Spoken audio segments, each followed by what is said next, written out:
Next is the weighing of the heart. I like this one. It goes back to the Egyptian story. The idea being that in Egyptian cultures, when you die, your heart would be taken out and weighed against something they called the feather of truth. And it put it on the scale, and if your heart was heavier than the feather of truth, then you failed the test. And if you failed the test, you're deemed unworthy, and I guess various unhappy things would happen to you if that was the case. But it was part of the Egyptian culture that their whole direction in life became a spiritual one.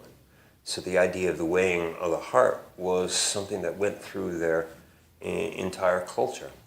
But it's something that ties back to an earlier time, to shamanic cultures and traditions that predate Egypt even by a really long time.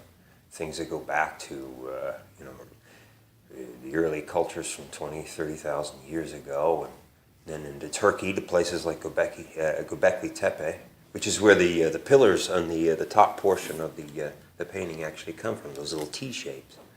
But in this, there's a little story as the shaman is performing his ceremony, drinking his little brew and playing his drum. He's actually preparing to enter the spirit world. And a common theme amongst shamanic cultures is this thing called shamanic ordeal. And it's like a little microcosm of the weighing of the heart. As each shaman encounters the spirit world, he's tested. And sometimes he's almost surgically cut up or divided, which is what this is kind of happening here behind the central figures, as he's really being examined for what he truly is. And as he moves through, his judgment is passed, or in this case it's not severe, it's just all about a case of learning. So he moves into one realm and then comes back around to be where he is again.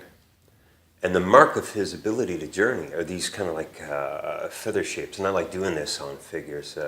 If you see characters in my paintings that appear to have feather-type patterns drawn onto their clothes, it's represents their ability to travel to the spirit world. It's the birds often represent that in ancient culture, and that's why I put that in there.